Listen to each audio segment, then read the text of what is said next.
ఎగువ ప్రాంతాల్లో కురుస్తున్న భారీ వర్షాలతో సింగూరు ప్రాజెక్టుకు భారీ వరద చేరుతుంది. ప్రస్తుతం ప్రాజెక్టు రిజర్వాయర్ నిండు కుండలా దర్శనమిస్తుంది. దీంతో 7 గేట్లు ఎత్తి నీటిని దిగువకు విడుదల చేస్తున్నారు. ప్రస్తుతం ప్రాజెక్టులోకి ఇన్ఫ్లో 58,696 క్యూసెక్కులు కాగా అవుట్ఫ్లో 58,892 క్యూసెక్కులుగా ఉంది.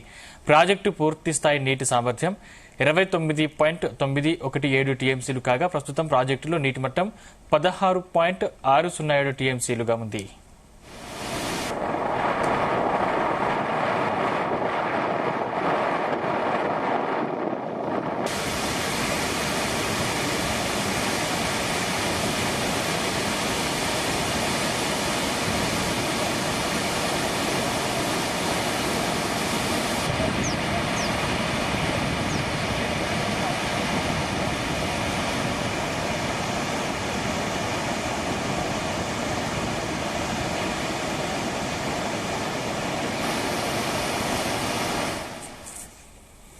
కాగా ఏడుపాయల వనదుర్గామాత ఆలయం వద్ద మంజీరా నది ఉగ్రరూపం దాల్చింది. దాంతో ఆలయం దాదాపు 40 రోజులుగా నీటిలోనే మునిగి ఉంది.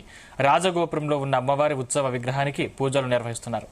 గర్భగుడిలో అమ్మవారి పాదాలను తాకుతూ మంజీరా జలాలు ప్రవహిస్తున్నాయి. సింగూరు ప్రాజెక్టు నుంచి నీరుని విడుదల చేయడంతో ఆలయం ఎదుట మంజీరా నది ఉధృతంగా కొనసాగుతుంది.